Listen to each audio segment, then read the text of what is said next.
Okay, let's continue by getting your happy on for Alexandra with her story, Vacation, All I Ever Wanted.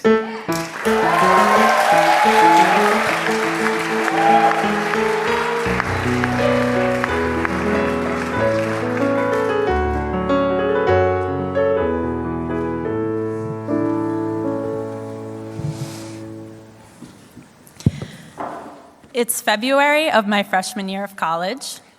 I'm 18 years old, and spring break is just 1 month away. And I'm just planning to go home, but I'm quickly learning from my peers. Spring break at American universities is so much more than going home to catch up on sleep and laundry. Spring break is a status symbol. It's about going away somewhere hot, coming back with a great tan, and then posting photos to make other people jealous. And every other kid at school seems to have spring break plans. But me, I have no invitations and no money. I'm on the phone with my mom one night, complaining, probably for the 10th time. And she says, "Well, why don't you ask Mimo and Grandpa?" Mimo and Grandpa? Don't get me wrong, I love my grandparents. I actually grew up with them. We grew up with them for 6 years when I was a kid. So they're like second parents to me. But this is spring break. I'm not going to spend spring break with my 72-year-old grandparents. No way. But in class, all I hear are about trips to the Cayman Islands and the Bahamas and Miami. I have got to go somewhere. I am desperate, and I only have a few weeks left. So I call Mimo. She's unsure. She has to speak to Grandpa. And it doesn't seem likely. They usually book their trips a year in advance with their travel agent.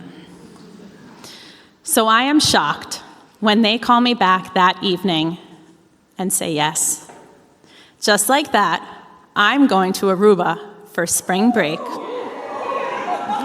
with my 72-year-old grandparents. We get to the hotel. I'm exhausted. It's a long day of travel. I collapse into the bed. I'm going to sleep late, lounge by the pool all day. Suddenly, I'm woken up. Shoo, shoo. Grandpa is ripping open every curtain in the room, and blinding light is flooding the space. "Good morning, girls." He's all dressed in his polo shirt, his hair's combed back, he's got his hands on his hips, and he's staring out into the water. Mimo pops up. We're sleeping together in the bed. She says, "Andy, what the hell? What time is it?" "It's 5. 5 in the morning? Oh my God. I roll back over. He walks up to us. "What are you gonna do? We're on vacation. You gonna sleep in?" "Yeah, Grandpa, we're gonna sleep in on vacation. Yes." He huffs, walks out, door slams behind him. Mimo and I look at each other, confused. Shrug, go back to sleep. Later, I'm on my way to the breakfast buffet, and I see my grandpa. He's got a printed paper in his hand, his legs are folded. "Hey, sweetheart, come here, come take a look." Walk over. Oh no. Grandpa has spent the morning booking our entire 6-day itinerary. Afternoon activities, early bird dinner reservations, only on the hotel grounds. Nightly entertainment, like karaoke. Grease the musical, performed by the Occidental Hotel staff. Oh no. Why did I do this? Later, we're sitting at the edge of the pool together, him and I. And to our left, there are college kids my age. They're drinking and dancing, hanging out. And Grandpa and I, we're watching Mimo in the shallow end do her water aerobics class. I can't even look. I am so embarrassed. I see Grandpa, and all he can do is watch her lift her arms in sync with the other 65-plus-year-olds. And he is beaming. My mind flashes back to when I was 5 years old. He'd sit on the edge of the pool just like that, watching me beaming. He taught me how to swim and how to dive the first summer I lived at their house. He was so proud. We'd go out there almost every evening.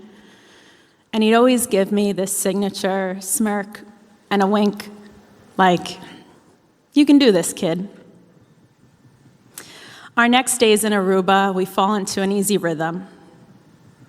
We wake up early and go to breakfast. We sit by the pool, watch the iguanas sunbathe on the rocks.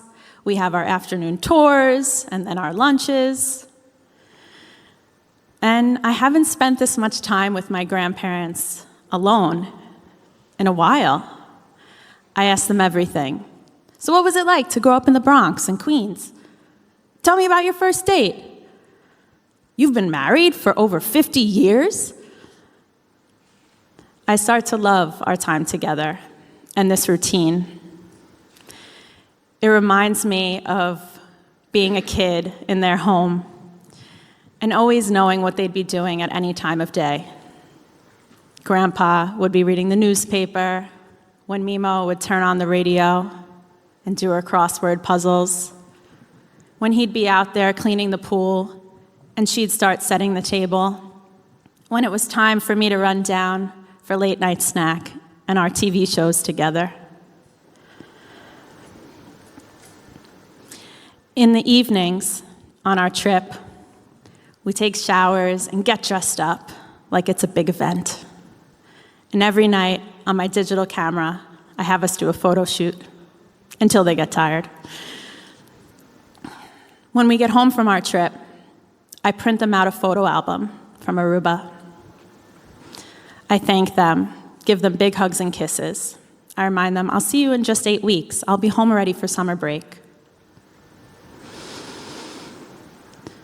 But 5 weeks later, I'm walking into the hospital room.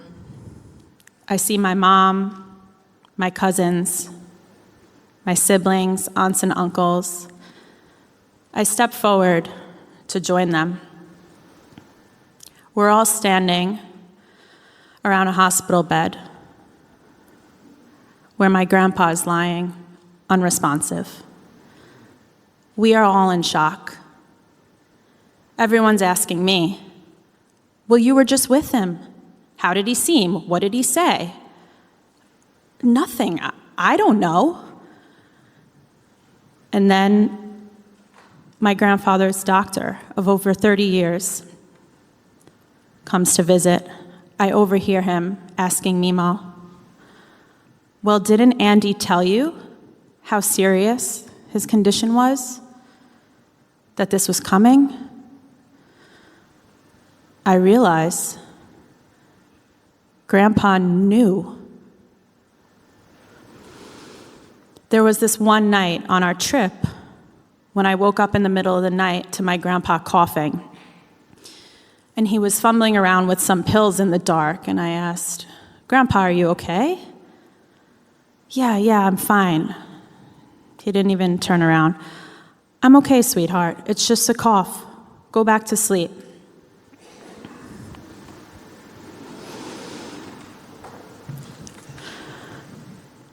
I finally have time alone with him in the hospital. I'm seated next to him, holding his hand, my other hand on his head. I don't know if he can hear me. I'm just sobbing when Suddenly, his face starts to shift, and he gives me the smallest smirk and that wink. A few days later, my grandpa passed away, with all of us around him. 15 years later, my family still says, "You know, Al, one of the greatest things you ever did was ask your grandparents to go on that spring break trip with you." But the truth is, I'm just lucky I asked them. The real gift is that my grandpa said yes. Thank you.